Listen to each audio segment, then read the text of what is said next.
Hello everyone. Tonight, we journey into the shifting sands and smoky trails of the Silk Road caravans to uncover the forgotten spices, those precious, pungent, and sometimes totally bizarre flavor treasures that once fueled empires, healed kings, and maybe even helped ancient cooks win a date or two. Picture this: you're trudging through a desert so dry even your thoughts feel parched. Camel bells clinking beside you, the scent of strange herbs wafting from a nearby bundle. Welcome to a world where the smell of your satchel might be worth more than your entire caravan. This isn't your typical history of spices. No cloves and cinnamon cliches here. We're digging deeper into the weird and wild seasonings that didn't get their own celebrity TV show. Some of these spices were so rare they vanished completely. Others were outlawed or burned by priests. A few were so stinky they'd clear a tent faster than a sandstorm. And let's be honest, if you were actually out here. No sunscreen, no modern hiking boots, definitely no Wi-Fi. You probably wouldn't survive this trek.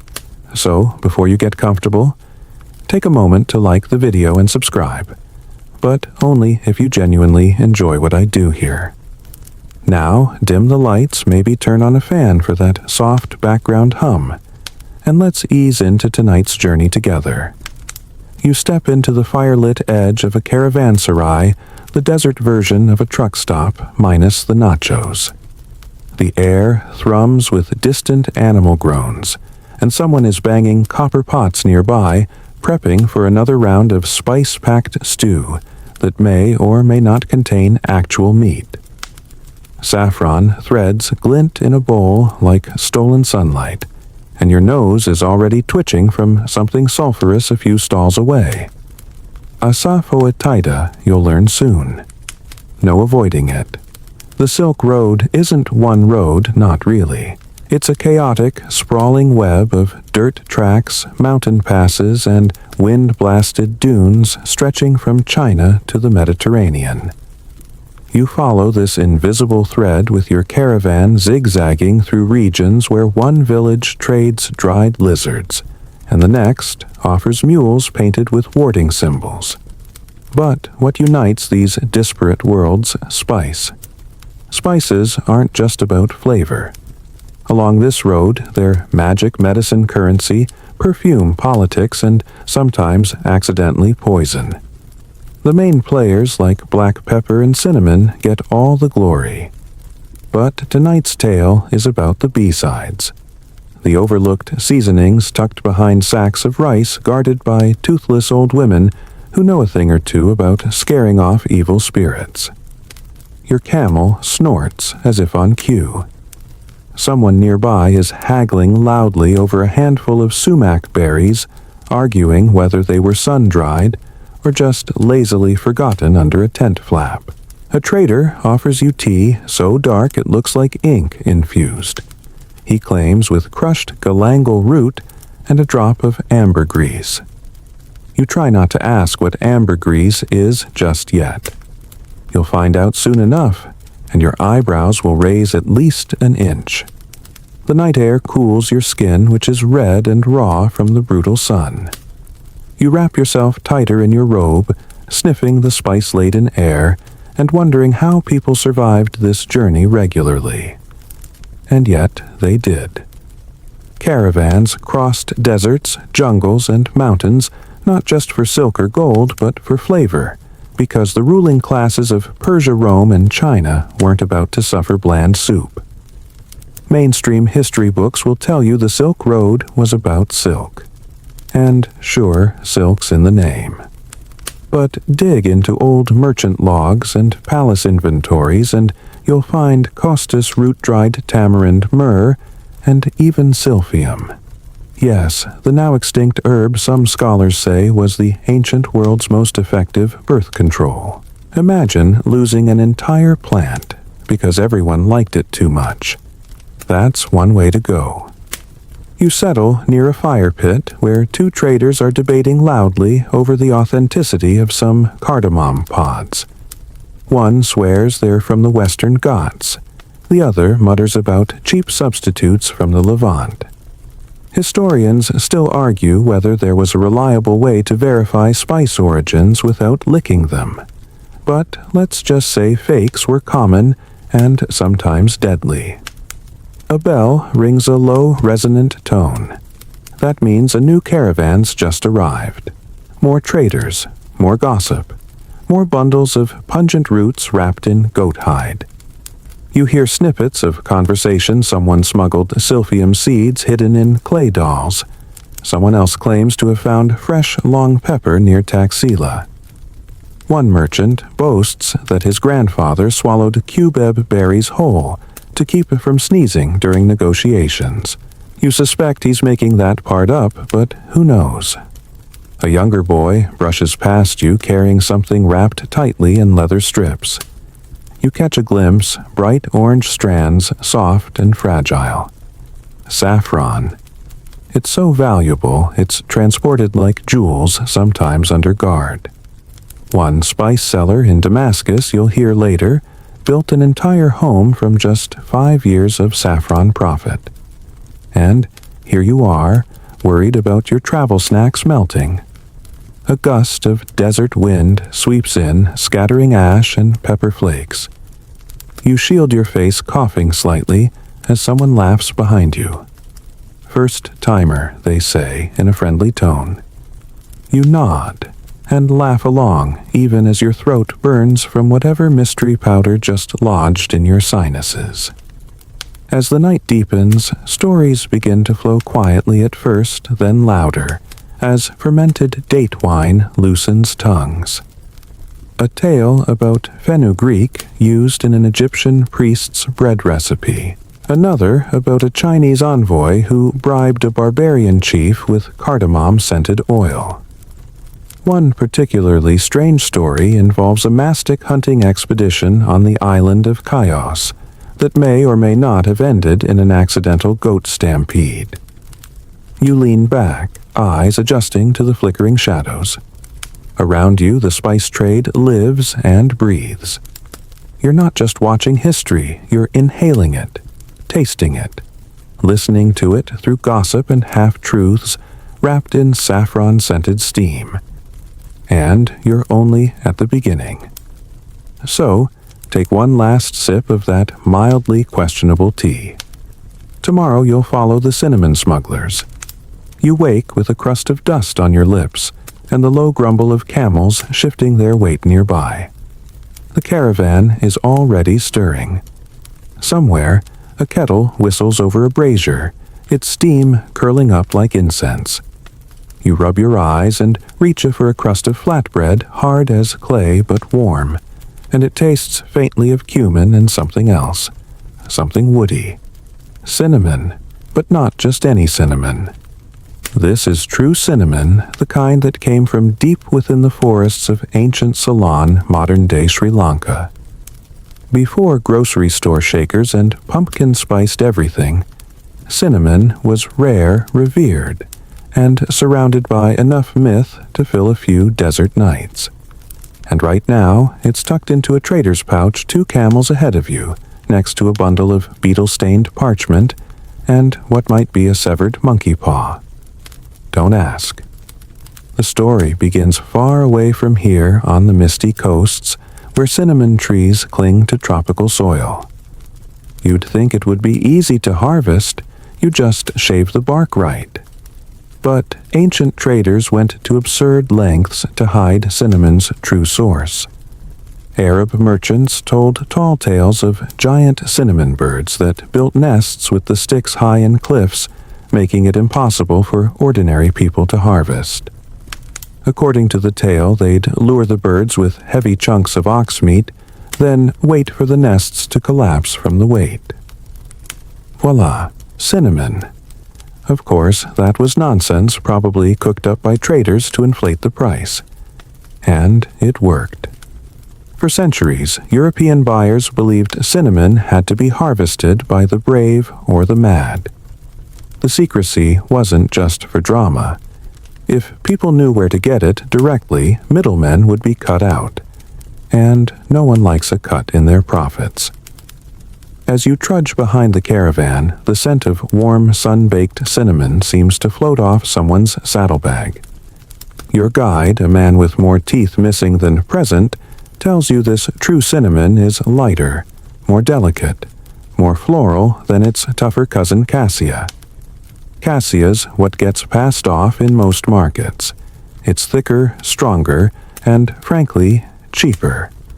Historians still argue whether the ancient Roman cooks who ladled generous scoops of cinnamon over roast peacock were using the real thing or being duped by a clever cassia swap. You chew your bread slowly, wondering if you've ever actually tasted the real deal. You probably haven't. But tonight you will. Around midday, the caravan halts at a dusty outpost where silk traders from the east sometimes meet with spice runners from the west. You follow the trail of fragrant smoke to a cooking tent. Inside, a woman with arms like braided rope is stirring a massive pot. Steam curls around her like a veil, and with every motion of the ladle, the scent of cinnamon pepper and roasted garlic fills the air. She sprinkles in something from a tiny pouch, something brown, brittle, and coiled like a scroll. Real cinnamon bark. She sees you sniffing and smirks. This, she says, flicking the bark toward you. This was once worth more than gold. They burned it for emperors' funerals. Because nothing says respect like setting your favorite spice on fire. She's not wrong. The ancient Romans hoarded cinnamon for perfumes, love potions, and of course, funerals. When Emperor Nero's wife Poppaea died, possibly because Nero kicked her, romance was not his strong suit, he burned an entire year's supply of cinnamon on her pyre. A small spicy forest went up in smoke for a royal goodbye. That's the level of obsession we're dealing with. Cinnamon wasn't just flavor, it was status seduction and ceremony. If you served stew spiced with it, you were either extremely wealthy or pretending to be. The woman offers you a cup of broth. You take a sip, and the flavor is rich, sweet-spiced earthy. It fills your mouth like warm velvet. You taste the cinnamon clearly, but there's something else. Something tart and nutty. Fenugreek, she says with a wink. But we'll get to that later. Back on the trail, the sun, now a bleached coin overhead, you march alongside the camels and think about what it took to move this spice across continents. Cinnamon would be stripped from trees, dried, bundled into curls, and smuggled across jungles, rivers, deserts, and seas. By the time it reached a Roman banquet table, it had passed through 10 to 12 sets of hands, each taking a cut, each spinning a new myth. Quirky tidbit. Here's one. Some medieval spice traders desperate to conceal their sources would dye or roast bark to disguise what it actually was. You might have thought you were buying rare cinnamon, but congratulations. You just paid a king's ransom for decorative shrub trimmings. Spice fraud was very real. The road continues. As the sky softens into twilight, you hear a merchant telling a tale you've heard before, but with a twist. He claims the original cinnamon groves were guarded not by birds, but by ancient forest spirits. His uncle once tried to harvest bark without the proper prayers, and was cursed with a rash so bad it made his beard fall out in clumps. You chuckle. Could be the cinnamon. Could also be lice. As the caravan halts for the night, you notice a man pouring a few drops of cinnamon-infused oil into a tiny brazier. The scent rises like a spell, calming the twitchy camels, and even lulling a cranky toddler in the next tent into sleep. It's not just a spice, it's a comfort, a memory, a trick of the senses that tells your body rest now. And so you lie down still tasting that faint whisper of cinnamon on your tongue and realize in this world of wind and fire the true treasures don't sparkle. They curl like bark, smell like heaven, and disappear as soon as they arrive. The sun is barely above the horizon when the camp begins to stir cloaked in the soft orange haze of desert morning. You shake the sleep from your limbs and stretch as traders fold blankets, coax camels to their feet, and wrap bundles of goods with practiced ease. But something's different this morning. There's a buzz of excitement, the kind that smells of opportunity, and the faint chance of discovering something no one else dares carry. You follow the murmurs toward a merchant's tent, its flaps fluttering like moth wings. Inside, a man unwraps a small lacquered box, his hands oddly reverent. Inside, resting on velvet, are what look like dried twigs, thin, brittle, and a dull gray yellow. At first glance, you think it's some kind of odd incense. But the merchant grins and says a word you haven't heard before: silphium. You lean closer. Silphium. Just the name feels like a whisper from a forgotten scroll. This spice, now lost to the world, was once so sought after it appeared on coins. Ancient Roman menus featured it like truffle oil on avocado toast, overused, overpriced, and obsessively adored. Grown in a narrow strip of North Africa near Serene, modern-day Libya, silphium was more than a seasoning. It was medicine, aphrodisiac, cure-all, and in some fringe accounts, ancient contraceptive. Yup, it might have been the world's first herbal plan B. The thing is, no one alive today has actually tasted silphium. It went extinct likely from overharvesting sometime around the 1st century CE. That means whatever's in this box, if it's real, is worth more than just money. It's edible archaeology. Of course, historians still argue whether it's truly extinct or simply misidentified. Some claim Ferula tingitana, a plant found in Morocco, might be its cousin, or even the same plant surviving in secret under another name. Others roll their eyes and mutter about conspiracy theories and enthusiastic amateurs. You raise an eyebrow as the merchant shaves off a sliver and drops it onto a heated metal plate. It sizzles, curls, and emits a smell that's complicated. Earthy, sweet, a little like fennel, a little like garlic, but somehow stranger, like it's trying to taste like every spice you've ever known at once. Your brain isn't sure if it wants to run or dive in face first. You decide on cautious awe. Silphium was so integral to Roman life that it was hoarded by elites, gifted in sealed glass vials, and even used in some perfumes. Physicians like Hippocrates wrote of its healing powers, claiming it could ease stomach issues, coughs, and perhaps even heartbreak. The Greeks never one to miss an opportunity for drama, told of how the god Apollo first gave silphium to humans, and that it only grew where his tear fell. Charming, and completely unverifiable. Quirky tidbit: ancient lovers used silphium extract as birth control. Whether or not it actually worked is still up for debate. Ancient science wasn't exactly peer-reviewed, but its association with romance and secrecy was so strong that it was carved on coins with heart-shaped leaves. The first emoji, you could say. Only this one was medicinal, romantic, and apparently delicious on roast lamb. As the merchant hands you a tiny sliver to try, you hesitate. You're about to taste something no one has for centuries, if it's even real. You place it on your tongue. The flavor hits slow. There's a sweetness that fades into a peppery tingle, and then a numbing warmth that spreads across your palate like a whisper.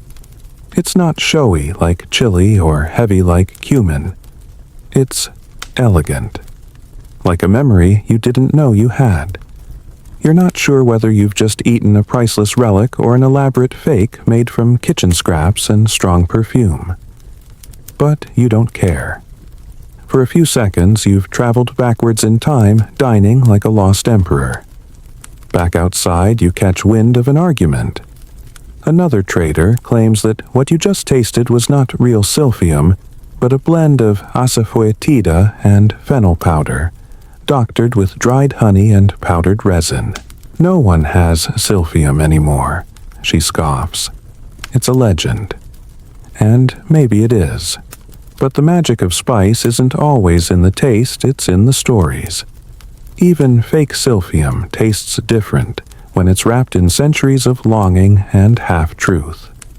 By midday, the caravan is moving again, and you walk alongside a camel bearing fragrant bundles wrapped in bark. A boy nearby clutches a scrap of papyrus with a drawing of the silphium plant, its twin-lobed leaves sketched in a child's hand. You don't ask where he got it. It feels sacred in that dusty way forgotten things often do. As the road dips into a rocky valley, you pass a group of travelers cooking over a flat stone. One of them is chopping dried herbs into a mortar and pestle. You lean closer and catch a familiar scent, that same sweet anise breath of silphium. Or is it you can't be sure anymore? But you know, this people will keep trying to revive it, fake it, sell it, mourn it. Because once a spice becomes a story, it never truly disappears.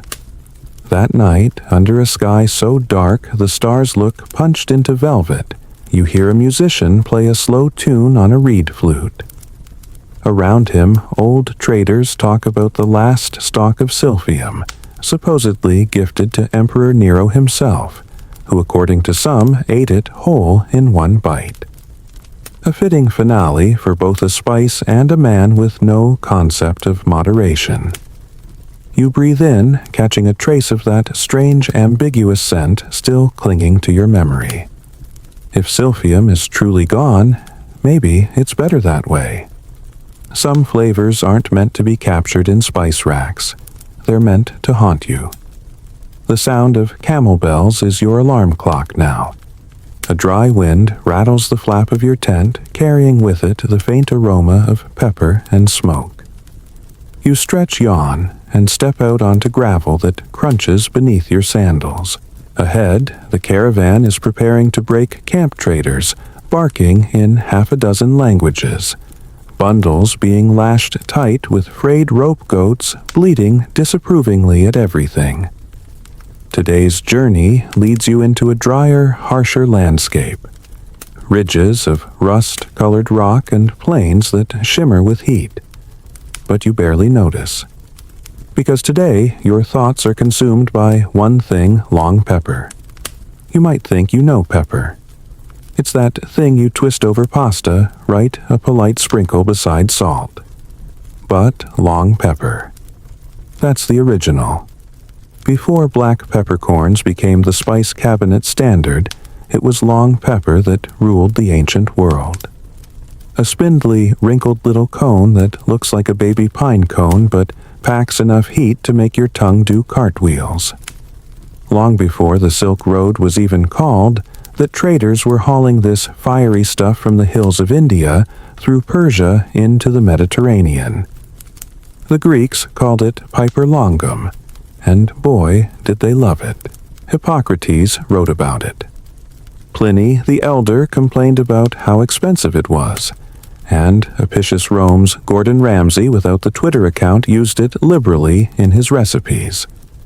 Long pepper doesn't just burn. It smolders. It has layers.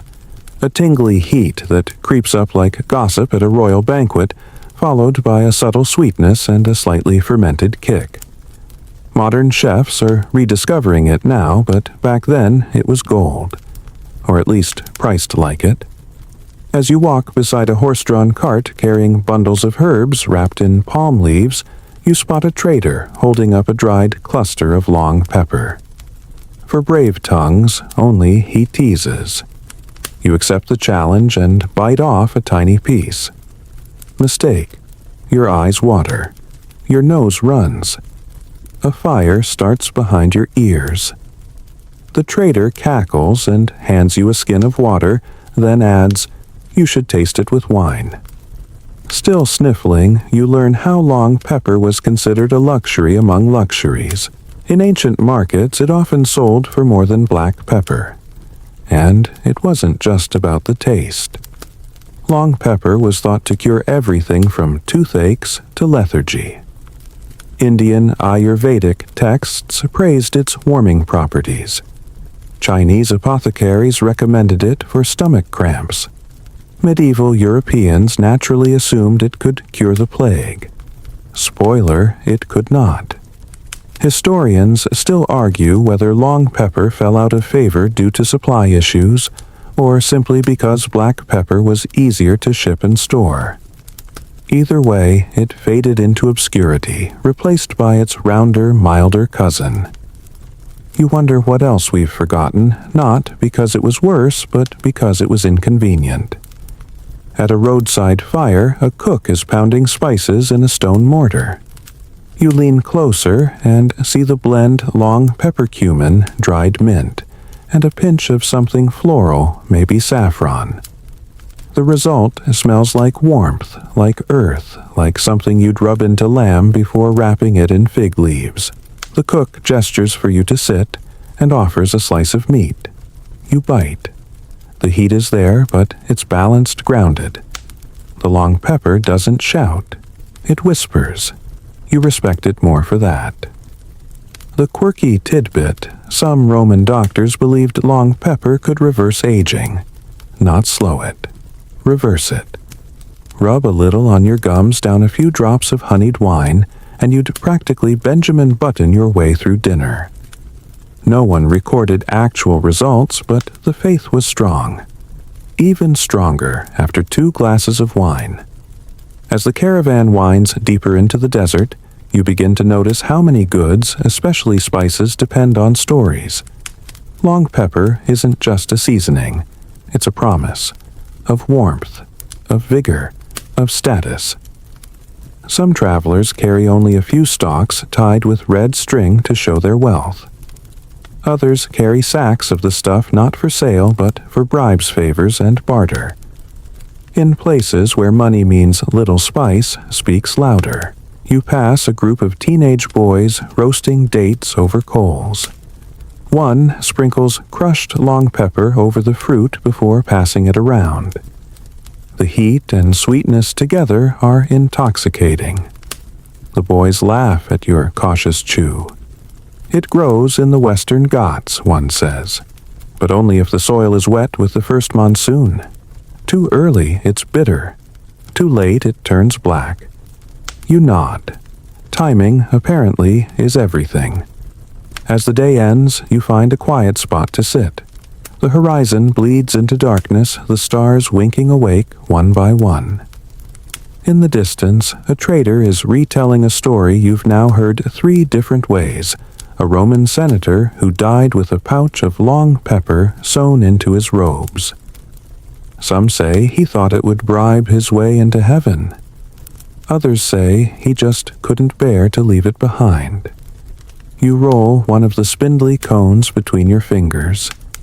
It feels ancient, like something that remembers. That night, as the fires burn low, you feel the long pepper's heat still curled on your tongue. Not sharp anymore, just warm, like a secret you've decided to keep. Dust clings to your lips as the morning wind kicks up soft at first, then sharp enough to sting your cheeks. You squint into the haze. Somewhere beyond this next stretch of hard-packed desert, a rare cargo waits to be loaded grains of paradise. The name alone sounds like marketing overreach, doesn't it? Like something a 14th century hype man cooked up after a bit too much honeyed mead. But as you shuffle alongside the caravan, hearing the crack of whips and the grunt of camels under weight, you begin to sense that paradise may not be an exaggeration after all.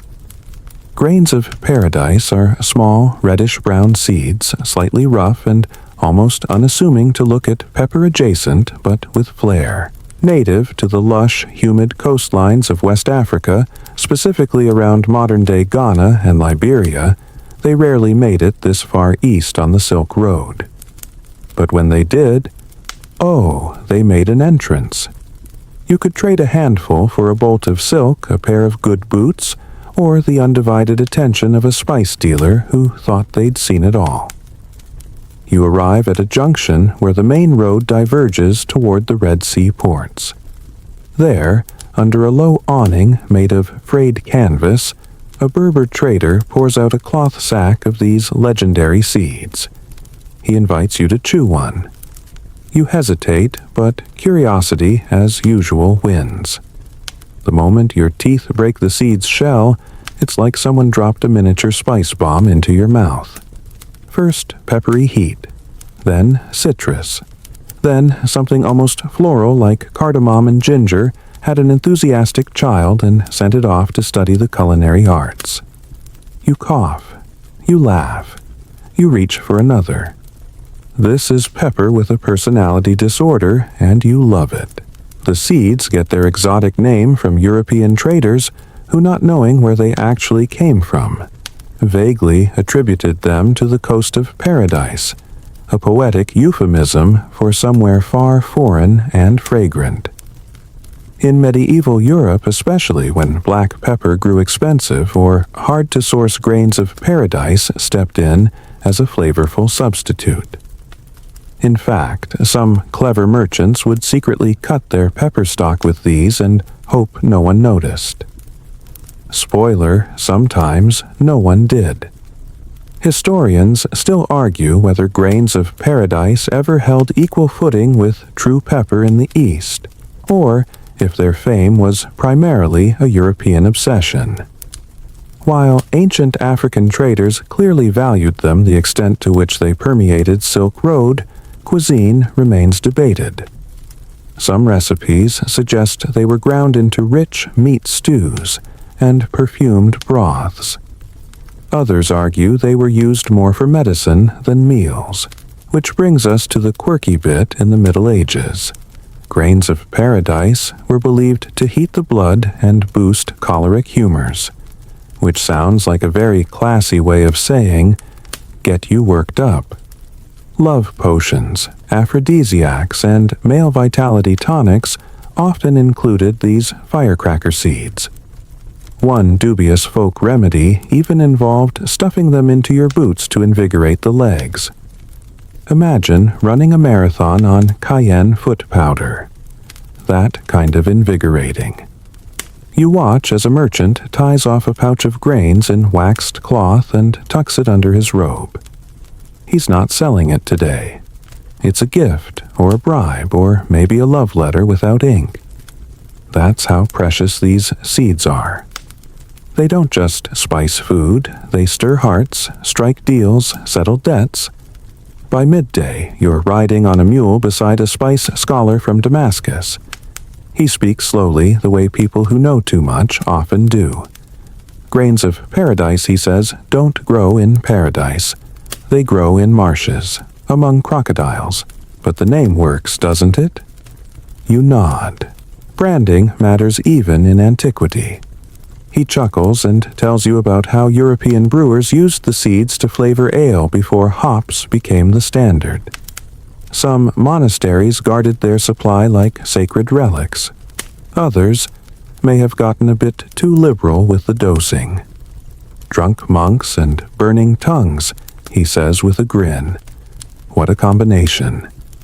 That evening, while the caravan stops at a wind-worn outpost, you help cook dinner flatbread and goat stew simmered with grains of paradise and preserved lemon.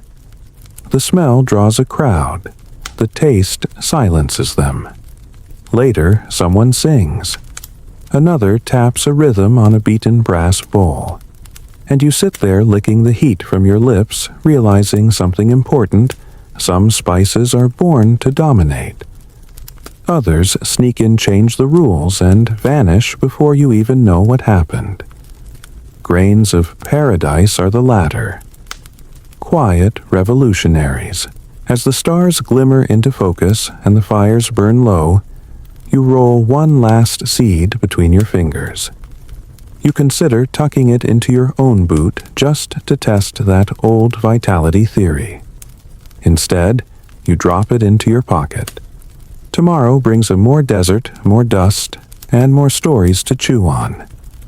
But tonight paradise tastes peppery, and that's more than enough. You wake to the sound of metal scraping against stone. Someone's sharpening a blade. Not because of danger, at least not immediate danger, but because that's just how mornings start out here. Preparation ritual and the occasional dramatic flair. As you stretch and blink your way into consciousness, the scent hits you, earthy, musky, a little sweet. Someone nearby is grinding asafoetida. Ah, yes, that spice. Let's not sugarcoat it. Asafoetida is polarizing. You know how some spices flirt with your nose, all floral whispers and gentle wafts. Asafoetida punches it square in the face. When raw, it smells like a mix between sautéed onions and, frankly, unwashed socks. Not romantic, not paradise, just pure unapologetic stink. It's no wonder ancient Romans literally called it devil's dung. And yet, you follow your nose like a cartoon bloodhound to a squat pot simmering over a fire. A cook pinches in a tiny spoonful of asafoetida, just as oil bubbles in the pan. Within seconds, something miraculous happens. The stink transforms, morphing into a mellow, savory warmth that smells like the start of a really good soup. Garlic leek umami. Like someone's grandma in the kitchen, except this grandma is from 4th century Persia. Asafoetida is the dried latex gum of a species of giant fennel native to the mountains of modern-day Iran and Afghanistan. And this gum, once ground and aged, becomes the soul of countless dishes across the Silk Road. It was especially popular in ancient Indian cooking, where Hindu communities often avoided onion and garlic for religious reasons. Asafoetida stepped in to fill the flavor gap, bringing that pungent depth without crossing dietary lines. You chew a piece of flatbread dipped in lentils, flavored gently with the stuff. The taste is rich, buttery, almost like caramelized shallots. You're surprised. Actually, you're impressed. And slightly ashamed of your earlier face scrunching. Historians still argue whether the version of asafoetida traded along the Silk Road is the same as what's used today. Some believe the silphium of ancient Serene, a now extinct plant so prized it was printed on coins, may have had similar properties. Others think asafoetida was the silphium stand-in once that plant vanished, becoming a kind of emergency backup flavor that stuck around. The quirky bit asafoetida was used in love potions and anti-love spells. Confusing, right? Some ancient healers believed it could stir passion, while others used it to banish unwanted desire. One Persian manuscript describes burning it near a sleeping person to prevent dreams of temptation. Talk about mixed messages. The caravan lurches back into motion, and you find yourself next to an old man with deep laugh lines and a small lacquered box. He opens it and offers you a whiff. Inside, a resinous block of asafoetida wrapped in cloth. For cooking, he says, and curses. You nod slowly as one does when encountering a man who seasons his stew and hexes with the same ingredient. By midday, the terrain rises into high, craggy passes. The air thins. Your breath becomes shallower, your pack heavier. But the stories grow lighter. A fellow traveler tells you about how Alexander the Great's soldiers encountered asafoetida in the mountains of Bactria. They mistook it for silphium, gathered it in bulk, and dragged it back west like excited interns who misunderstood the assignment. It didn't replace silphium entirely, but it definitely filled the market gap, like when you can't find your favorite cereal and end up discovering something new, and arguably better. At a stone rest stop carved into the hillside, you spot a painted wall spices arranged in geometric symbols faded from sun and soot. You recognize a bulbous plant giant fennel, the source of asafoetida. Around it, symbols for fire, air, and transformation. You smile. Even ancient graffiti knew the power of this odd, magical resin. Evening falls cold and sudden in the heights. You huddle close to a fire where a cook prepares barley porridge. A tiny bit of ghee lentils and the tiniest pinch of asafoetida, just enough to give it depth without knocking everyone flat. The result is shockingly delicious. It tastes like home, even though it's not your home. That's the power of this spice. It doesn't charm with sweetness. It anchors. It reminds. It's the bass note in the perfume of 1,000 caravans past. Before bed, a scholar reads from a leather-bound herbal manuscript. Used sparingly, he says, asafoetida brings the body into balance. Used unwisely, it invites mischief. You raise an eyebrow. Define mischief, you ask. He just grins and tosses a chunk into the fire. It crackles, sizzles, and lets out a puff of smoke that smells like roasted garlic and memories. You fall asleep with the scent still curling in your hair, wondering who first looked at a stinky root's ooze and thought, yes, this will be delicious. That person. They were right. The morning sun slices through the mountain mist like a blade through silk. You trudge along a narrow ridge trail, half-awake boots, crunching over gravel that threatens to slip out from under you with every step. To your right, jagged peaks. To your left, a drop, steep enough to make your breakfast regret being eaten. Ahead, the air shimmers with the scent of something sharp floral and oddly familiar. Welcome to the land of sumac. It doesn't look like much. Scattered shrubs cling to the rocky slopes, their red, fuzzy clusters glowing like embers in the early light. If you weren't paying attention, you'd think they were just another scrubby plant desperate for rain. But those tiny crimson berries, they pack a punch. Sumac is what happens when lemons can't make the trip. Before citrus trees became a Silk Road staple, this sour spice brought the tartness. You reach out, rub a berry cluster between your fingers and sniff. Zing. Bright. Like someone powdered a sunset. You've tasted sumac before, maybe on hummus, maybe on grilled meat, maybe without even knowing. It's that tangy kick that wakes up your tongue but doesn't set it on fire. A spice that's more whisper than shout. But in the ancient world, especially across Persia and the Levant, sumac was everything. Traders used to carry sacks of the dried berries crushed and mixed with salt to preserve meat-flavor yogurt or liven up flatbread. In parts of the Middle East, it was a kitchen essential long before vinegar or lemons arrived. Roman texts mention its medicinal value, used to clean wounds, treat fevers, even dye wool. Some ancient physicians thought it could purify the blood. Others, perhaps less scientifically, just liked how it made stew taste less like boiled despair. Historians still argue whether sumac was actively traded along the main Silk Road arteries or more commonly used in local cuisines and passed informally between travelers. Its appearance in scattered texts suggests it may have piggybacked on bigger spice shipments tucked between sacks of saffron and pepper, like a stowaway with a sharp tongue. You pass a caravan merchant grinding sumac with dried thyme and sesame into a thick paste. He spreads it on bread and hands you a piece. The flavor sings sour, nutty, earthy, and completely addictive. He laughs at your wide-eyed nod and says, "It's poor man's lemon. Rich man's, too, if he's smart." The quirky bit. In ancient Syria, sumac was also used as lipstick. Ground fine and mixed with animal fat, it created a deep red tint that lingered even after a long day under the sun. Warriors wore it into battle not for fashion but for intimidation. Apparently, nothing says fear me like a perfectly tinted pout.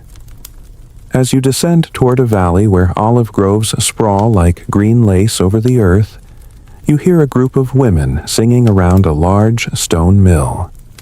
They're grinding dried sumac into powder, the rhythmic scrape echoing down the hills. You pause to watch. One offers you a pinch to taste, just the powder, nothing else. It's electrifying. Sour in a way that makes your molars hum, but also grounding, like you've been reminded of something your tongue knew all along. By late afternoon, you're sipping tea with an old cook who claims sumac saved his life. I was sick too much cold wind, too little good food, he says, pouring hot water over wild herbs and a generous sprinkle of the red powder. Sumac brought the warmth back to my bones. The tea is earthy and tart like a citrus grove after rain. You believe him. That evening, dinner is yogurt-marinated lamb cooked on a flat stone served with a salad of herbs and tomatoes dusted in sumac. The spice cuts through the fat, sharp and clean. Everyone eats in contented silence, broken only by the occasional that's basically universal for, wow, this slaps. As stars scatter across the velvet sky, someone begins to recite a poem. You don't catch all the words, but one line sticks. She kissed me with lips the color of crushed sumac. You smile. Romantic and mildly astringent. The spice that does it all. Before you drift off, you think about how sumac is the unsung hero of the spice world. Not glamorous, not spicy, but essential. It doesn't steal the show, it sharpens it, makes every other flavor sit up straighter. A background vocalist with perfect pitch. You curl into your blanket, the tang still tingling on your tongue, and wonder what other quiet, powerful flavors lie ahead. The dawn breaks slowly this morning, like it's not quite sure it wants to get out of bed either. You shift under your wool blanket, catching the smell of warm stones, charcoal ash, and wait. What is that? Something creamy, but also nutty, and a little grassy, like a whisper of warm hay caught in olive oil. You sit up and realize someone's stirring a pot just beyond the tents, grinding what looks like pale, curled seeds with a stone pestle. This, your neighbor says with a grin, is mastic, the tears of the tree. Okay, now you're intrigued. Mastic is the hardened sap of the Pistacia lentiscus tree, native to the island of Chios in the Aegean Sea. And yes, they literally call it tears, because it drips from the bark like glassy droplets and hardens in the sun. You pick up a piece, it's like a little moonstone, pale and translucent. You sniff it. It smells like cleanliness, in the best, most ancient sense of the word. You pop one into your mouth tentatively. At first it's brittle like rock candy. Then it softens, becoming a sticky piney chewing gum with faint lemony notes and something hard to define. Is that a hint of rosemary? Maybe a tiny echo of vanilla. It's subtle, elusive, like trying to remember a dream after waking. Mastic has been used for everything from baking to embalming. Ancient Egyptians used it in perfumes and mummification rituals. Greeks chewed it to clean their teeth and freshen breath, a habit that still survives. In Byzantine kitchens, it was folded into sweetbreads, ice creams, and creams that tasted like the perfume section of a myth. Historians still argue whether mastic was ever a mainstay of the Silk Road, or more of a Mediterranean gem that traveled east by chance. Its rarity outside Chios makes it a likely guest star in the spice caravans rather than a headliner. Still, evidence shows it reached as far as Persia, where it was mixed into rice dishes and stews for its haunting aroma. You trail behind the caravan, chewing a piece as you walk, and soon find your jaw working like it's at the gym. No wonder it was considered an appetite suppressant. it's hard to overeat when your face is already this busy. The quirky bit mastic was used as an early dental resin. In some medieval medical texts, it's prescribed to plug holes in teeth or soothe inflamed gums. Basically, ancient chewing gum that also doubled as a DIY dentist kit. You picture a 12th century monk jamming mastic into a tooth cavity and calling it a day. As the caravan crosses into flatter terrain, a dry plain with sun-scorched shrubs and wandering goats, you pass a shrine made of stones and cedar branches. At its base, tiny offerings, dried mastic beads, a clay pot with a bit of honey, a feather, a coin. You ask a nearby herder why. Mastic is sacred, he says simply. It holds memory, and you believe him. There's something about the way it lingers on the tongue and in the air, like it's telling you a story you don't quite understand but can't forget. At midday, a cook tosses a sliver of mastic into a bubbling pot of goat milk and rice. The result is almost alchemical. A delicate floral pudding that tastes like something a queen might serve in a glass bowl shaped like a lotus. You eat slowly. Everyone does. Later, resting beneath the shade of a fig tree, you find an old scroll tucked in your pack, scribbled notes from a long-dead merchant. One line catches your eye. A single tear of mastic well-placed will perfume a meal and the hand that made it. You look down at your fingers, sticky with sap, and smile. That evening, someone brews tea using dried citrus peel wild mint and 1 grain of mastic. Just one. It melts slowly in the pot, dissolving into the blend with an almost invisible elegance. The result is nothing short of calming. Your muscles loosen. Your thoughts drift. You sit quietly, watching the last orange light fade from the sky. Somewhere nearby, someone starts humming. You realize you haven't spoken in hours, and that's okay. Mastic doesn't shout. It doesn't jolt or burn or shake you awake. It invites stillness. Before you turn in, you chew one last piece, letting its flavor unfold as the stars bloom overhead. You wonder how many other tears you've missed in life, tiny treasures mistaken for nothing more than dried sap or dust. You fall asleep, not with a bang, but with the soft stickiness of mastic on your teeth and the deep satisfaction of a story slowly told. You wake to the sound of hooves crunching over frost-hardened earth. The caravan's already moving, and someone's yelling about a broken strap. You wrap your scarf tighter, grab your pack, and shuffle into the morning fog. There's a chill in the air that bites through your layers, but the scent wafting from a nearby brazier stops you cold. It's woodsy, smoky, a little spicy, like someone lit incense in a spice bazaar. You wander toward the source and find a trader gently roasting dark-dried pods over coals. They're long, slender, slightly twisted like overgrown green beans gone goth. You raise an eyebrow. He grins and offers 1 black cardamom. Forget everything you know about cardamom, the sweet floral kind that shows up in chai lattes and Scandinavian pastries. That's green cardamom. This is its shadow-dwelling cousin. Black cardamom is the spice equivalent of a gravel-voiced blues singer, rough around the edges but hauntingly deep. You crack open the pod, and the smell bursts out like a dusty spell smoke menthol pine tar, maybe even a hint of cured meat. It's not pretty, but it's powerful. If green cardamom is perfume, black cardamom is cologne left too close to a campfire.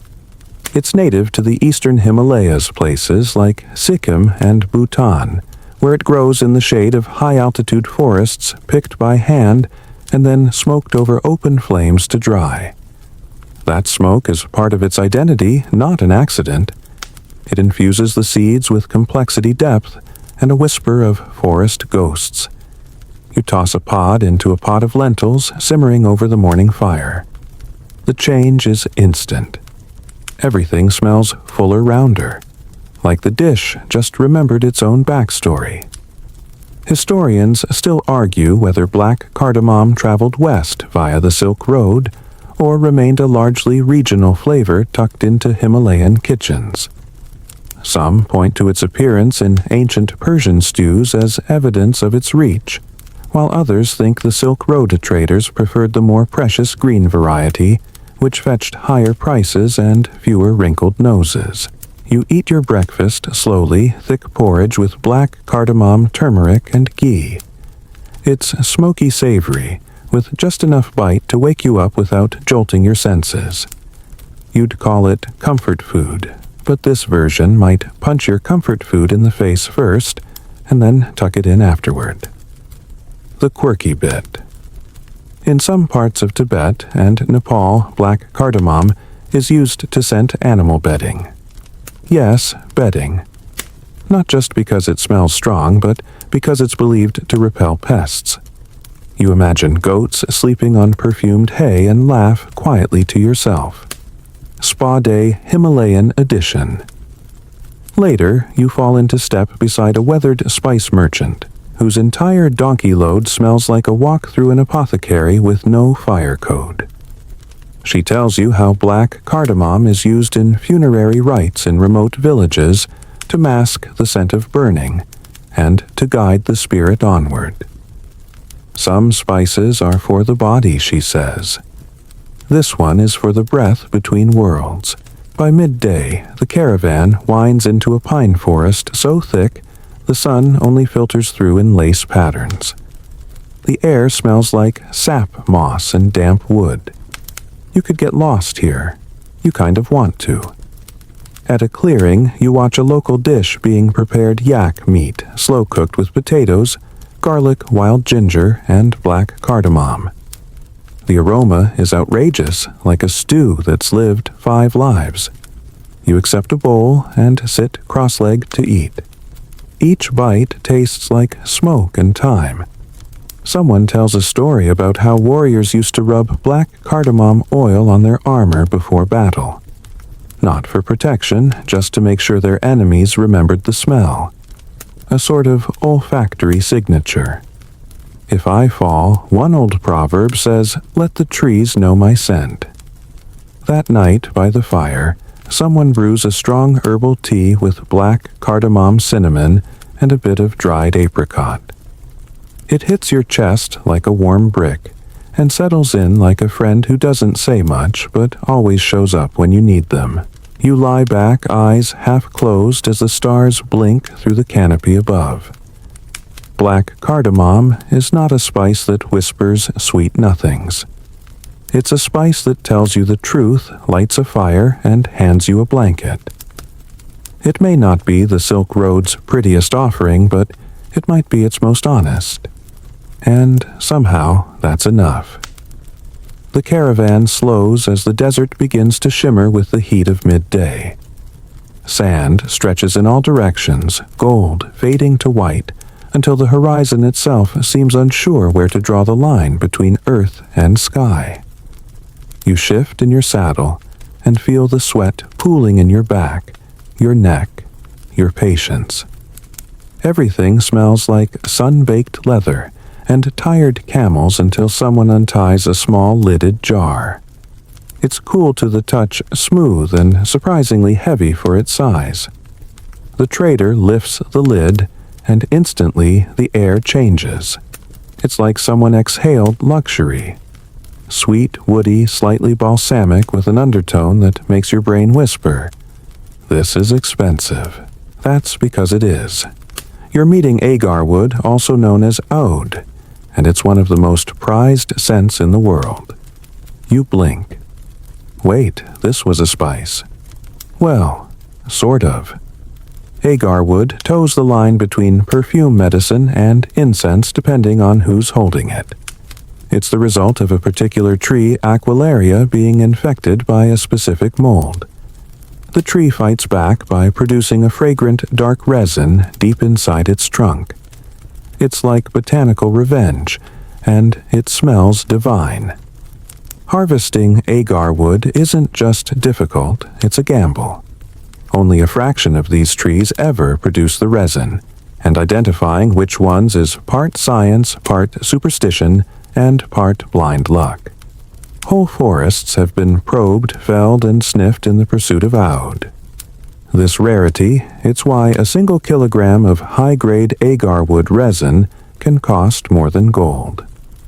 Historians still argue whether agar wood was part of the main Silk Road circuit or ferried through overlapping maritime routes via Southeast Asia and India. There are references to it in Chinese medical texts and Persian poetry alike, suggesting it drifted across borders like the scent itself invisibly, insistently. You sit cross-legged under a shaded tent, and someone places a single chip of agar wood onto a glowing coal. The smoke is like silk unspooling, complex, deep. It curls into your clothes, your skin, your memory. You suddenly understand why sultans and emperors burned it before important meetings. It doesn't just fill a room, it changes it. The quirky bit, in medieval Japan, samurai would scent their armor with agar wood before going into battle. Not just for ritual, but because they believed it brought clarity, presence, and courage. You picture a heavily armored warrior pausing to gently fan incense smoke into his helmet and smirk. Nothing like smelling fabulous when charging into chaos. The merchant beside you begins to grind a bit of agar wood with sandalwood and rose petals into a fine powder. This, she says, is the heart of our wedding incense. She mixes it with honey and forms it into tiny cones which she sets to dry on a cloth embroidered with gold thread. No marriage begins without this scent, or ends happily without it. Later, walking through a palm grove near a desert oasis, you smell agar wood again. It's coming from a small temple where a priest lights coils of it as offerings. The smoke spirals upward, drawn toward holes in the domed ceiling, and you're struck by how the scent makes the space feel holy, like even time is being asked to hush. That evening, a healer prepares a salve using powdered agarwood saffron and sesame oil. It soothes the heart, she says, applying it behind your ears and on the soles of your feet. You feel strangely grounded, calmer, like the air itself has thickened, wrapping you in quiet. You learn that some traders used to carry tiny pouches of agarwood chips around their necks, not to sell, but to sniff when the world felt too loud. A portable calm button. You're tempted to make one yourself. After dinner, the air cools, and the scent of oud lingers on your clothes. Someone plays a stringed instrument, the notes drifting into the desert night. You lie back on a woven mat, eyes tracing the constellations. Agarwood isn't a taste.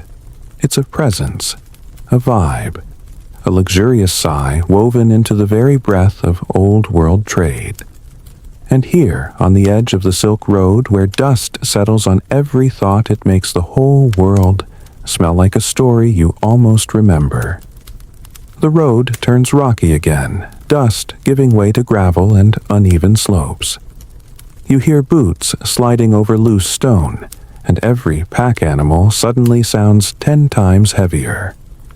The caravan is climbing slowly, stubbornly into the cool, dry altitudes of Central Asia.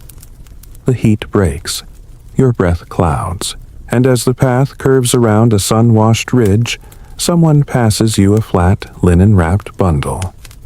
Inside, resting like treasure tucked in cloth, is a tangled cluster of dark brown threads like dried seaweed that forgot how to float. It smells faintly metallic, maybe even a little medicinal. You blink at it, confused. This, the trader says, is silphium, or what's left of it. You nearly drop it. Silphium, the lost spice of the ancient world. that mythical plant whose exact species has been extinct or at least missing for over 1,000 years. You cradle it like it might crumble into legend in your hands. It almost does. Silphium was once the crown jewel of ancient Mediterranean cuisine, medicine and mystery. Native to the region around Cyrenaica, modern Libya, it was harvested nearly to extinction by the 1st century CE. Julius Caesar supposedly hoarded the last known stock in his treasury, yet stories of similar plants, cousins, imitators, hopeful misidentifications, continued to swirl along the fringes of the Silk Road. Historians still argue whether true silphium ever made it east of Mesopotamia, or if its reputation traveled farther than its roots.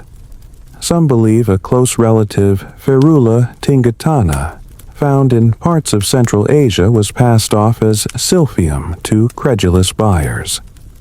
Others think fragments of the real thing survived much longer in isolated pockets smuggled in dried form like spice contraband for the elite.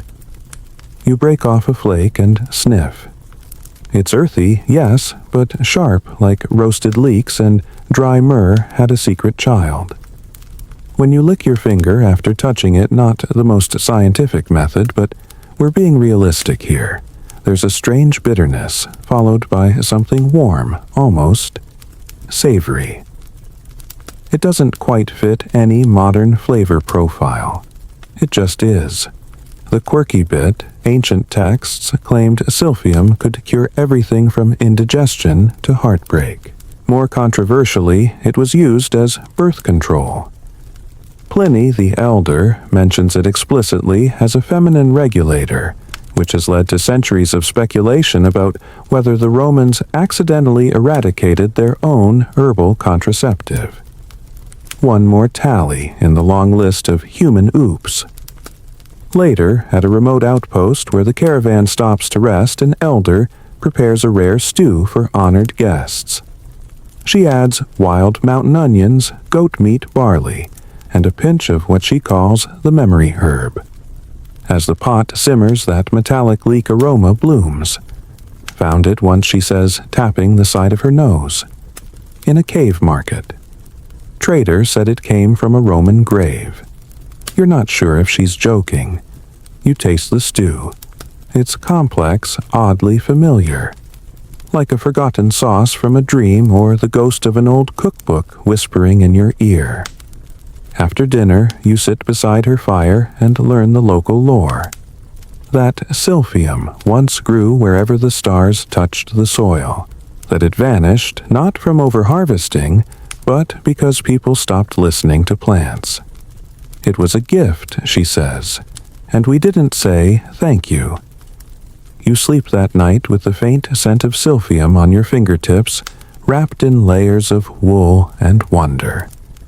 If the spice really is lost, then this taste, this story, this moment is like catching a snowflake just before it melts. And if it isn't, then somewhere out there in the cracks and corners of the old world, silphium still waits for someone who knows how to look. By now your feet are calloused, your robes dusted with 5 kinds of earth, and your nose. Well, your nose has traveled farther than your body. Every day brings a new scent. Pungent, sweet, peppery, or strange, and today's scent is sharp sour and oddly fresh like crushed citrus leaves, or a green apple that took a wrong turn into vinegar. The source is a woven basket packed with dried brown granules, each about the size of a peppercorn. But they're not pepper. They're sumac, and they've just been ground into a fine red-purple powder that looks like spice and tastes like secrets. You dip a finger in. Tart. Bright. Like a slap that makes you grin. It's instantly refreshing, the kind of flavor that makes fatty foods behave and flat dishes sparkle. Sumac doesn't shout. It zings. And right away your mouth remembers how tired it was of cumin and salt. The merchant, a cheerful woman with a nose ring, and a sun-creased grin sprinkles it over a pile of flatbread and olive oil. "Breakfast," she says. You nod, not because you understand, but because your mouth has already decided. One bite in, and you're awake. Really awake. Sumac comes from the dried berries of Rhus coriaria, a shrub native to the Mediterranean and Middle East. It thrives in rocky soil, so of course it ends up in rocky places. Cliffside groves, abandoned goat paths, and the occasional brave garden. Historians still argue whether sumac was a staple on the overland Silk Road or more prominent on the maritime routes that laced the eastern Mediterranean.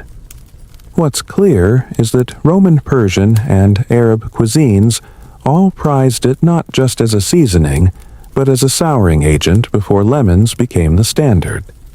In fact, lemon's popularity may have helped overshadow sumac for a few centuries. Unfair. Probably. Lemons had better PR. The quirky bit sumac isn't just a flavor, it's medicine. Ancient healers used it to treat everything from fever to flatulence. Some even believed it could purify the blood or ward off the evil eye.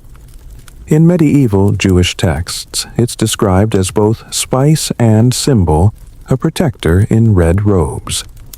You watch a group of travelers making a quick salad from lentils, chopped onion, parsley, olive oil, and sumac. That's it.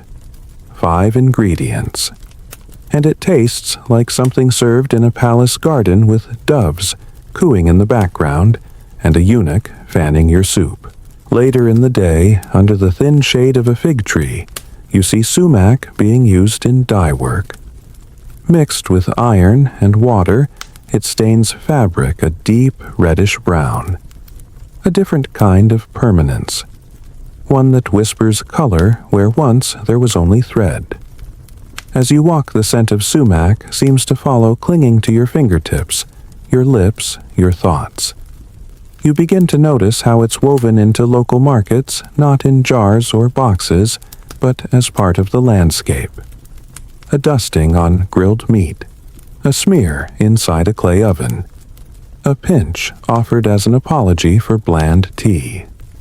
You meet an old soldier who swears that sumac tea kept his mind sharp through 10 winters in the hills. He calls it fire fruit and insists that if you drink it every full moon, your memory grows claws. As night falls, a cook spreads lamb over hot stones, rubs it with garlic and sumac, then wraps it in fig leaves. The smell is impossible, savory, sour, slightly fruity, and entirely unfair to everything you've eaten before. You watch the juices sizzle, feel your stomach tighten with expectation, and realize sumac isn't an accent. It's a direction. It tells food where to go.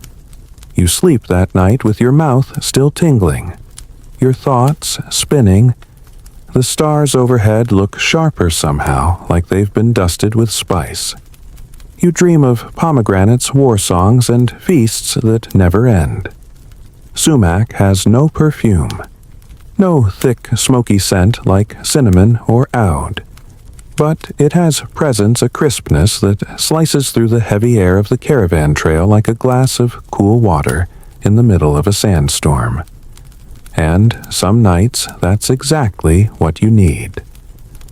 Dawn crawls across the horizon in slow, syrupy streaks of amber and rose. You stretch under your blanket bones, creaking like old doors as the chill begins to lift.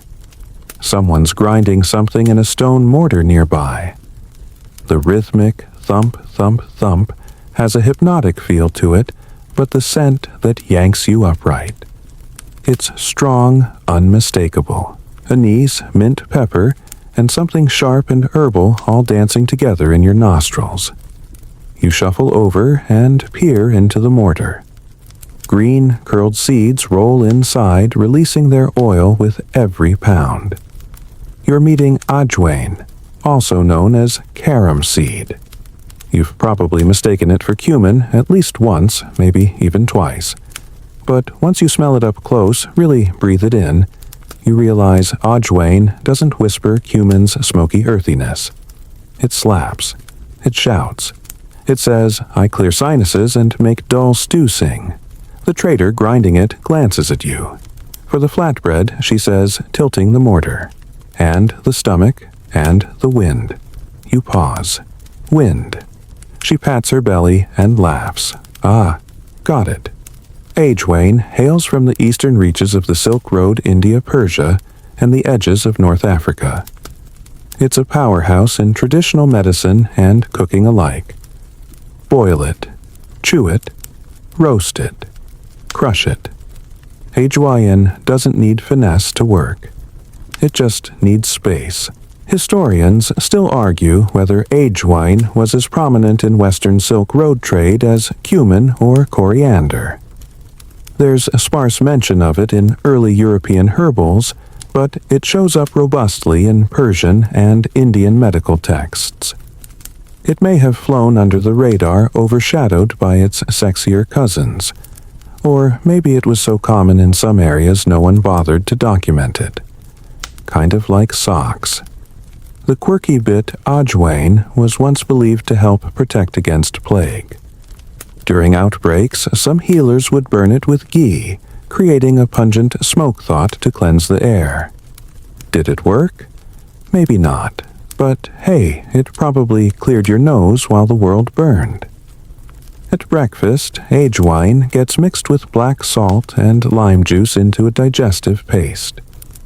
You try a tiny scoop on the tip of your finger and immediately regret the size of the scoop. Your sinuses tingle. Your eyes water. Your stomach claps politely in approval. Later in the day, you help knead dough for parathas, rolling in crushed Unwind with ghee and chili flakes. The smell is intoxicating, savory, bright, almost lemony. When the bread hits the hot pan, the seeds sizzle and pop, their aroma spreading across the entire camp like a culinary smoke signal. You eat 3, maybe 4. No one counts. No one judges. The caravan pauses at a dusty market town ringed with tamarind trees and spice stalls. A young healer invites you into her home and prepares Unwind tea for a lingering cough you didn't even know you had. The seeds steep with a piece of jaggery and a sliver of ginger. You sip slowly. Your chest relaxes. The tightness unwinds. That night, beneath a sky of indigo velvet and silver dust, the cook prepares lentils with ghee, turmeric, and Unwind. The fragrance reaches into your ribs. This isn't a spice that leans back. It leans in, presses close. It's comfort with an edge. You fall asleep, hearing distant laughter, and the sound of camels settling down the warmth of Unwind, still tingling on your tongue. It's a spice that works quietly behind the scenes, less about glamour, more about grounding. No romance, just results. And sometimes that's exactly the kind of magic a journey needs. You wake to a breeze that smells of cold stone sweet hay and something warm and almost doughy. Not the bread baking smell you're used to. This is softer, airier. It follows you as you make your way down from the ridge where the caravan camped past flickering fires and rustling tents. Then you spot it. A wide brass pot is simmering gently over coals, and someone stirs it with a wooden ladle that's seen better centuries. The smell lifts again, rich and honeyed with a faint, buttery bitterness. You wander over nostrils flaring. The woman tending the pot gives you a side glance. "Mahlab," she says, dipping in the ladle. Try. You accept a steaming cup. The liquid's milky, dusted with crushed pistachio, and just a hint of something cherry-like. Not fruit, not exactly almond either. Somewhere in between. And now your brain itches trying to place it. That itch, that's mahlab, an ancient spice made from the inner kernel of the St. Lucie cherry. You probably didn't see that coming. Most people don't. The kernel is cracked, the pit extracted, and ground into a soft beige powder that smells like sweetwood vanilla and marzipan had a sophisticated baby. It's been used for centuries in Middle Eastern Anatolian and Balkan pastries bread, and occasionally medicine. Historians still argue whether mahlab traveled on the main Silk Road routes or hitched rides via regional side roads and sea crossings.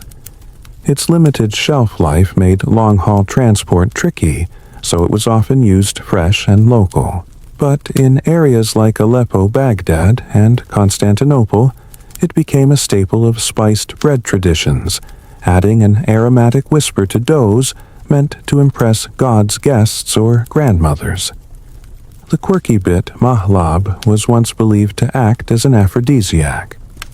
Some folk traditions claimed that baking it into a cake could help secure a marriage proposal sometimes faster than you were ready for. Others crushed it into perfumes for its delicate, nutty scent. You sniff your cup again. Huh? You see it. The woman hands you a second cup. Drink it slowly, she says, or your dreams will outpace you. You nod, not entirely sure what that means, but after 2 sips you swear your thoughts feel lighter, like someone polished your brain with a soft cloth. You spot mahlab again that afternoon in the hands of a pastry vendor near a rest station carved into a cliffside. He's pounding it with sugar and cardamom, stuffing it into little wheat cakes, then baking them over hot stones. You buy one. The outer shell crackles. The filling tastes like a nutcracker ballet dancing on your tongue, gentle, festive, vaguely mysterious. Someone next to you mutters that mahlab smells like their grandmother's hands. Another insists it's what weddings tasted like when the world was still young. You don't argue. You're too busy licking crumbs off your fingers. Later, as the sun drops and the sky begins its slow burn into twilight, the camp cook adds a pinch of mahlab to a rice pudding made with goat milk and wild honey. It's a small addition, just a breath of flavor. But it shifts the whole dish from basic comfort to quiet luxury. That's mahlab's trick. It doesn't lead, it lingers. It hums in the background like a favorite memory you can't place but don't want to forget. You crawl into your blanket that night, full and smiling, thinking of cherries you've never eaten and trees you've never climbed. Somewhere far to the west, those little black cherries still grow wild tart, and nearly inedible, hiding their real treasure inside. And here you are, sipping their soul, chasing a flavor almost no one can name, but everyone somehow recognizes. The wind tonight is restless. It sings through the tents and rattles the camel harnesses like wind chimes made of old leather and bone. You tug your shawl tighter and glance up at the night sky stars scattered like ground spice across black silk. The scent riding the air is strange, sweet woody with a touch of damp stone. Something ancient. Someone nearby is roasting something over a brazier, the smoke rising in soft blue spirals. You shuffle closer. No one stops you. A few traders are kneeling around the coals watching slivers of bark curl and crisp in the heat. You lean in and feel the fragrance hit your lungs like warm velvet. Costas, one of them, says, not looking up. Rare, old, hard to keep dry. Costas root. It sounds like something pulled from a sorcerer's satchel, and, frankly, it sort of is.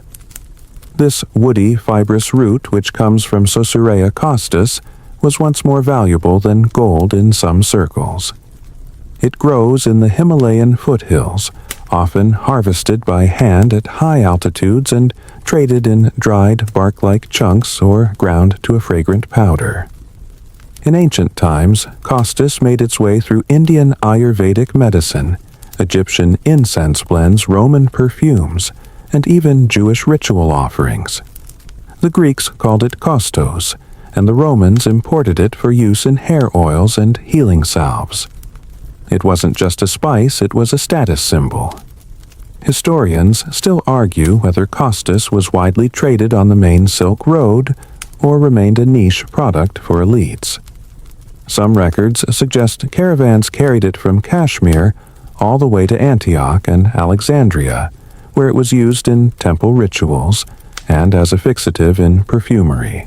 Others believe its journey was more sporadic, passed hand to hand by traders who specialized in strange and fragrant things.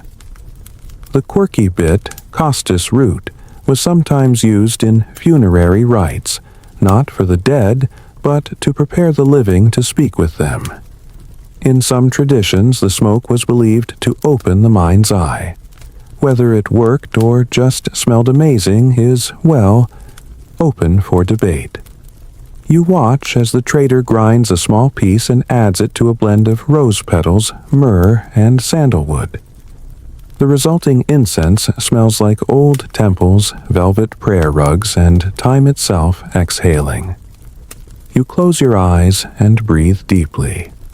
You almost forget your feet are sore, and that your only pillow is a bag of lentils. Later, someone offers you a tea steeped costus root with mint and licorice. The taste is bitter, earthy, medicinal. But the aftertaste, sweet and strange like wet cedar after rain. Not exactly delicious, but intriguing. Your tongue seems confused, but your body says thank you. You hear stories around the fire. One man swears costus smoke kept evil spirits out of his tent for 10 years. Another claims it cured his brother's stubborn cough after every other remedy failed. An old woman with bright eyes and 0 teeth insists that costus is the reason she still remembers her husband's voice. And maybe she's right. The scent really does linger in the nose and the mind. It's the kind of smell that feels like memory itself, smoky and elusive. That night, as the fire dies and silence returns to the desert, you lie awake wrapped in the faint, ghostly scent of costus. You think about all the hands that passed it along the trail, priests, traders, healers, perfumers. Each one hoping it would work a little magic. You fall asleep, wondering if it already has. You wake up sneezing. Not once, but 3 times. The kind of sneeze that rattles your brain and makes your camel side-eye you like you've just cursed its mother. The air this morning is thick with dust. And something else. Something that tickles your nose, burns just a bit behind your eyes, and makes the inside of your mouth feel like a small, cozy bonfire.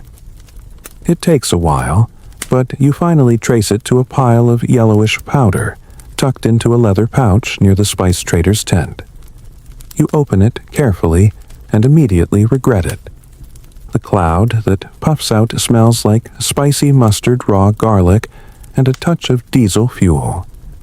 Meet asafoetida, your new worst best friend. The name Latin for stinky gum, and it lives up to it. But don't run just yet, because while it smells like it crawled out of a cursed tomb in food, real honest cooking, it becomes something beautiful. Asafoetida is a resin tapped from the roots of ferula plants relatives of fennel and celery, native to Iran and Afghanistan. Once dried and powdered, it becomes one of the most peculiar, powerful spices of the ancient world. A little goes a very, very long way.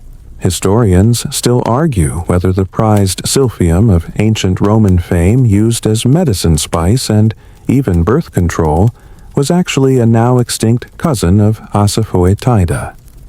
Some sources suggest that when silphium disappeared from trade, Asafoetida stepped in as a substitute, especially in Roman cooking and Middle Eastern herbalism. The quirky bit. In some traditions, people believed Asafoetida could ward off demons and disease. They'd wear little pieces of it in cloth amulets around their necks. You're not sure if it worked, but judging by the smell, it definitely kept people at a respectful distance. You watch a Persian cook work her magic. A pinch of asafoetida goes into hot oil with cumin and mustard seeds, and just like that, the air changes. The foul smell transforms. Now it's savory, oniony rich. She pours it over lentils and rice, and your mouth traitor that it is waters immediately. You sit cross-legged with the others and dig in. The flavor hits you like a warm handshake, bold, meaty, umami-rich. And yet, there's no meat, no garlic, no onion. Asafoetida did all of that like a one-spice band pulling off a concert. Later, you learn that in India, where it's called hing, it's an essential spice, especially in vegetarian cuisine. It bridges gaps, deepens flavors, and in some Ayurvedic practices is even said to balance energy. In Sanskrit, it was once called badhika, the devil's dung. So, you know consistent branding across continents. You pass a stall where a merchant's hawking asafoetida-laced candies. You try one. Your mouth is confused. Your tongue feels betrayed, but your stomach seems thrilled. It's oddly satisfying. One traveler tells you they always travel with a bit of hing. Not for cooking, but to hang a pouch above their bedroll. Keeps away rats, they say. And sometimes dreams. You nod, because that's not even the weirdest thing you've heard this week. As night comes, and fires flicker in the breeze, you watch a cooking pot bubble with a hearty curry chickpeas, turmeric asafoetida, and a dollop of yogurt. The cook hums an old tune and waves you over with a ladle. You eat, and it's comforting. Deeply so. Like a home you've never been to but somehow miss. The spice has lost all its initial violence. Now it's just cozy. Satisfying. Like the warmth behind a laugh. You fall asleep with a full belly, the lingering flavor of asafoetida softening into memory. That sharp, strange, stinky root has won you over. Against all odds. Like so many things on this road. The sun rises heavy and gold like a coin too big for the sky to carry. You rub your eyes, stretch your back, and nearly trip over a mortar being used by a boy no taller than your waist. He's grinding something dark, something oily, something that smells like burnt sugar, dried flowers, and midnight. You peer closer. The seeds glisten like obsidian. You pick one up. It looks like it could fuel a lantern or start a fire. The boy grins with crooked teeth. Nigella, he says. For bread. For bad spirits. For breakfast. Ah, yes, Nigella seeds, also known as black cumin, black caraway, or the rather dramatic seeds of blessing. Not to be confused with actual cumin or caraway. These little black teardrops are their own wild thing bursting with history and flavor, and a surprisingly long resume. In taste, Nigella's tricky. There's onion, sure, but also toasted oregano, a whisper of bitterness, and something smoky you can't quite name. Crush them, and they smell like the walls of a warm spice shop after a thunderstorm. You spot them everywhere today. Pressed into the tops of flatbreads, stirred into pickled vegetables, even steeped in vinegar to make a tangy tonic that tastes like punishment. A woman hands you a slice of hot bread fresh from the tan door. The Nigella seeds black against the pale dough like little script letters. You take a bite. The crunch is delicate. The flavor is sneaky. Historians still argue whether Nigella traveled via the Silk Road's main arteries or simply flourished locally across so many regions it didn't need to be transported far. It was found in the tomb of Tutankhamun, so clearly it's been impressing important people for a long time. Yet it barely gets a footnote in many medieval spice texts. Overshadowed, maybe. or just taken for granted like salt or sandals. The quirky bit, in traditional Islamic medicine, nigella is believed to cure everything but death. That's the actual saying. It was recommended for headaches, colds, digestive issues, and even heartbreak depending on who you asked. And let's be honest, if you lived on a caravan for weeks at a time, a little seed that promised not to fix some things but everything. That's hope in a husk. You spend the afternoon helping a vendor prepare spiced oil.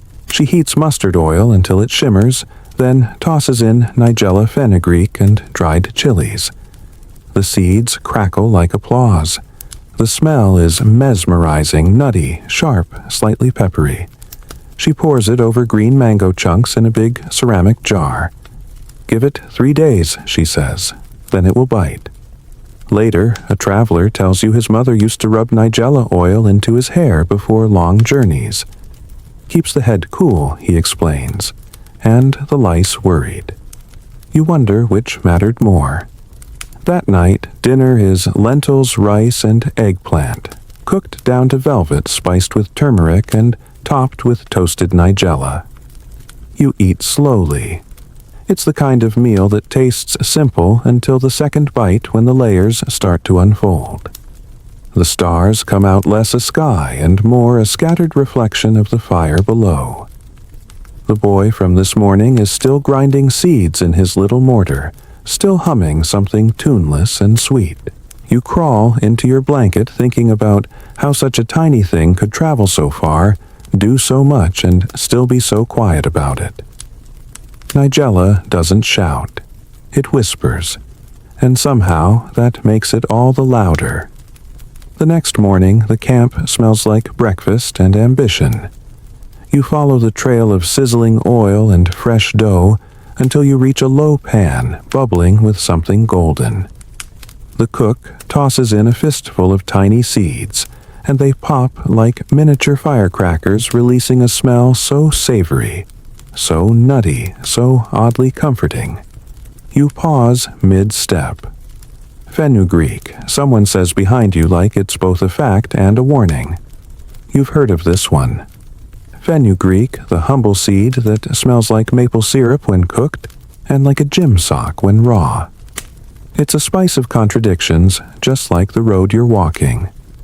The seeds are small, square, and yellowish, unassuming, until heat kisses them. Then they bloom into something complex, bittersweet, earthy, and sticky with ancient promise. One of the traders hands you a piece of flatbread fried with fenugreek, cumin, and dried mint. You bite in. It's sweet and bitter all at once, like licking honey from a lemon rind. Historians still argue whether fenugreek was prized more for its culinary uses or its medicinal ones. Some say it was a food stabilizer used to bulk up bread and preserve pickles. Others point to ancient Egyptian papyri and Greek scrolls, where fenugreek was mashed into healing salves and labor-inducing teas. The quirky bit, in some ancient perfume recipes, fenugreek was used to mimic the smell of freshly baked goods. That's right. People literally wore bread scent to smell more desirable. You kind of get it. Who wouldn't fall for someone who smelled like breakfast? A spice vendor lets you try a spoonful of fenugreek tea. It's intense, bitter, cloying, but it leaves your mouth coated in warmth. He tells you it's good for digestion, chest colds, and maybe even bad attitudes. Then he laughs like it's not a joke. You're suddenly aware of how many cups you've had this morning. You ride most of the day next to a healer from Samarkand. She carries a pouch of fenugreek in her robe and crushes the seeds between her fingers when the wind picks up. It grounds the air, she says, and the nerves. You nod like you understand, even though you're mostly distracted by how much she smells like pancakes. By midday, you pass a group cooking a thick stew over coals. Lentils, onions, dried apricots, and fenugreek. It's sticky, tangy, savory sweet. The seeds have softened into something almost meaty. It's not a main character spice you realize, it's the plot twist. Just when your mouth thinks it understands the story, fenugreek changes the ending. One caravan guard jokes that fenugreek makes your sweat smell like syrup. You laugh until you realize he's not kidding. You make a mental note to avoid white robes tomorrow. As the sun dips low and the dunes turn to bruised gold, you're offered one last meal. A chicken dish braised in yogurt, fenugreek leaves, and dried chilies. It's rich, almost creamy, but with that unmistakable bitter edge that fenugreek brings to the party. Like it's reminding you that sweetness without challenge is just bland. You sit back, full and contemplative, watching the fire snap. The cook refills your cup with warm spiced milk dusted with ground fenugreek and nutmeg. It's the kind of drink that slows your heartbeat and speeds up your dreams. And as you curl up under the stars wrapped in a blanket that still smells faintly of cumin and dust, you realize something. Fenugreek doesn't try to be charming. It's not flashy or fragrant or instantly lovable. It grows low to the ground. It's hard to harvest. It's bitter when raw. But given time, given heat and care and patience, it becomes something unforgettable. Kind of like the road you're on. You wake up to chanting. Not the usual snoring while praying kind of murmurs you've gotten used to on the road, but slow, rhythmic invocations curling through the mist like tendrils of incense. It's coming from a small circle of monks sitting cross-legged beneath a scraggly tamarisk tree, a brass bowl steaming gently in the center. The scent that rises is something you haven't smelled before. Cool, sharp, almost minty with a medicinal kick, and just a whisper of wood smoke. You inch closer, your curiosity outweighing your awkwardness. One of the monks smiles without breaking rhythm, dips a ladle into the bowl, and offers you a sip. You've just met spikenard, the secretive, sacred spice of mountain shadows and monastery kitchens. Derived from Nardistachys jatamansi, a flowering plant found in the high Himalayas, spikenard is more root than leaf, more oil than powder. It smells like ancient scrolls, cave moss, and mystery. Sticky, earthy, with a sweetness that sits low and slow in the throat. Not flashy, not charming, but persistent. Spikenard has had a long, winding journey from the cliffs of Nepal across Tibetan passes and deep into India and beyond. In ancient times, it was one of the costliest aromatics, rivaling even saffron. It found its way into Roman perfume boxes, Jewish temple rituals, and even early Christian texts. In fact, historians still argue whether the nard poured over the feet of Jesus in the New Testament was this very same spikenard. That little oil vial may have cost more than a year's wages. Imagine dropping that on a foot rub. The quirky bit. In certain Himalayan traditions, spikenard oil was used not to rouse, but to sedate. It was given to monks to calm the body and quiet the mind before long meditations or even burials. And, according to some old texts, it was sometimes mixed into wine to slow the humors. You're not exactly sure what that means, but it sounds both poetic and ominous. One trader tells you he uses a dab behind his ears before long negotiations. "Makes me forget what I'm angry about," he says with a grin. Or maybe it makes them forget. Either way, good for business. You help stir a pot of barley porridge simmering with ghee milk and a pinch of crushed spikenard root.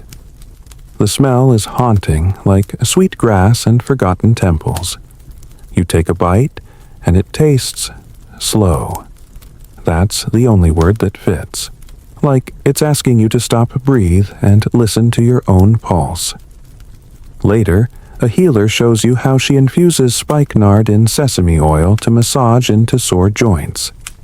It unknots more than just muscles, she says, pressing it into your temples with warm, rhythmic circles.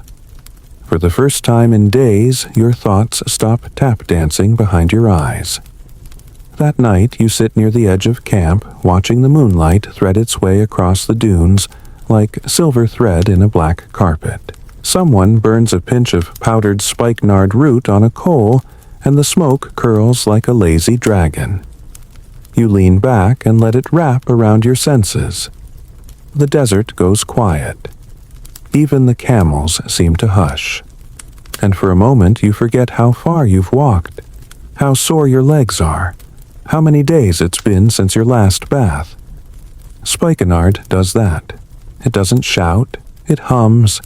It wraps its arms around your restlessness and whispers, "Not yet, just stay here, a little longer."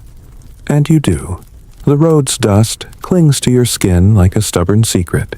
Your feet are weary, but your mind is alive with every scent, every flavor, every story you've gathered along the way.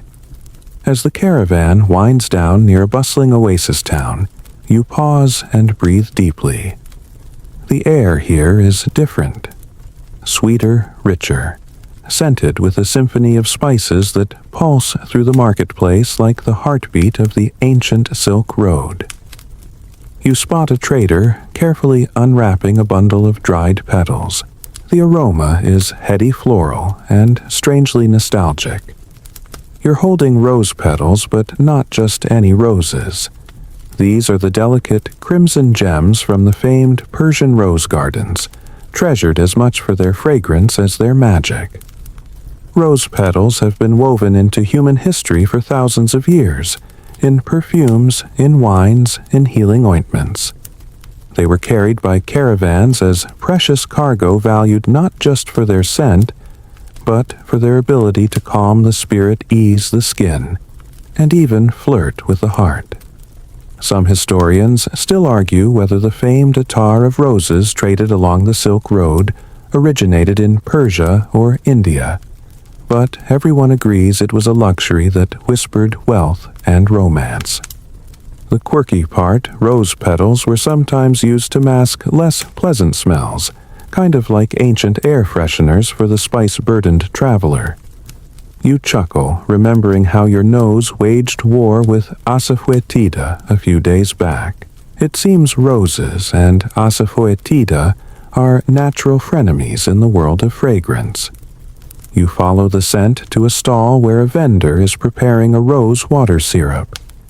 She drizzles it over flatbread, and you taste the soft, floral sweetness melting into buttery layers.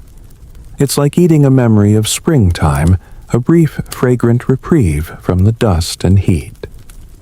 The vendor offers you a small cup of chilled rose water, sprinkled with crushed pistachios and a hint of cardamom. You sip slowly, the cool sweetness washing over you like a gentle breeze. You close your eyes, and for a moment the desert fades away. You reflect on the journey, the pungent, the sweet, the bitter, the mysterious. Each spice a story, each scent a chapter in this winding tale of connection and trade culture and survival. The forgotten spices of the Silk Road caravans are more than ingredients. They are travelers, dreamers, healers, and magicians. They traveled far, endured long journeys, and transformed not just food, but lives. As you watch the sun dip low, casting the market in molten gold, you understand that these spices are still with you, lingering in your senses, your memories, and your dreams. Now, dim the lights, maybe turn on a fan for that soft background hum, and let's ease into tonight's journey together. The night deepens, and the world outside your window softens into a gentle hush. You feel the day's warmth give way to a cool, comforting stillness. Let your breath slow your mind drift, and the stories of far-off places settle gently into your heart. Imagine the caravan fires flickering low under a sky scattered with stars, the whispers of ancient roads and secret spices fading into the quiet. The scents linger faint but sweet like a memory just at the edge of sleep. Let yourself float on that calm where the edges blur, and time seems to pause, wrapping you in a soothing embrace. Rest easy, knowing the road continues on, winding through history, through dreams, and now through your own peaceful night.